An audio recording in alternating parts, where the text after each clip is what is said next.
Voilà plusieurs jours que l'acteur Marouane Berreni est aux abonnés absents.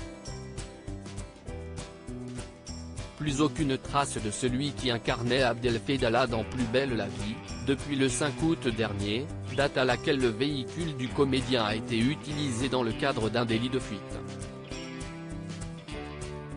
Les fans de Marouane Berreni ne le cachent pas, sous la dernière publication du comédien, ils avouent leur inquiétude. Tout commence par un accident survenu aux abords du 400, une boîte de nuit, de Mâcon, en Saône-et-Loire, le 4 août dernier. Une femme et son chien sont renversés par un 4x4 Mercedes qui s'enfuit. La femme frôle la mort, récolte 28 jours dites, elle souffre de multiples fractures. Une enquête s'organise. Le véhicule impliqué dans l'accident est retrouvé au lieu dit Le Vivier, à Fleury, Rhône, une commune du Beaujolais. À l'avant de la voiture, la trace, importante, d'un choc. L'identité du propriétaire de la voiture est dévoilée.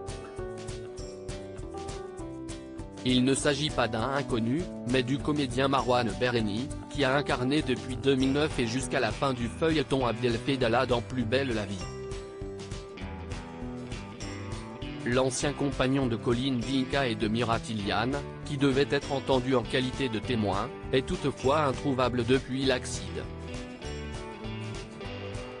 Les enquêteurs suspectent une fuite. Marouane Berreni pourrait en effet craindre de se retrouver face à la justice, lui qui a déjà été mis en garde à vue l'an dernier au terme d'une soirée trop arrosée.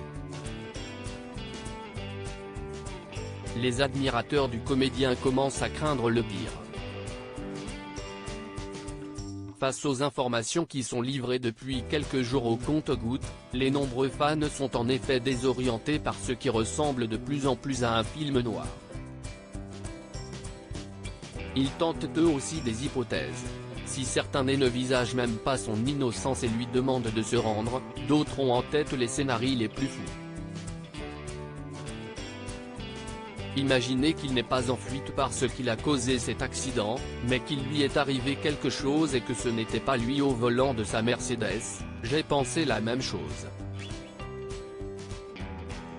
Si ça se trouve il est séquestré quelque part, il s'est fait carjacker et n'est en rien responsable de tout ça. Dans tous les cas, il est recherché mais présumé innocent. Donc attendons qu'il soit retrouvé, déclaraient ainsi deux internautes au Diapason. C'est injuste d'accuser une personne tant qu'il n'y a pas de réelles preuves. J'ai confiance en la justice, elle tranchera. Lui il doit être autant en état de choc comme la victime. On ne sait pas ce qui se passe. Si ça se trouve il a été enlevé, frappé, on peut pas savoir ce qui se passe réellement, donc faut arrêter d'accuser les gens injustement. C'est sa voiture, mais qui vous dit que c'est lui? Je trouve très bizarre voire inquiétant qu'on ait retrouvé la voiture et pas lui, a encore déclaré un autre internaute. Jamais l'adage qui veut que la réalité dépasse la fiction n'a semblé aussi vrai.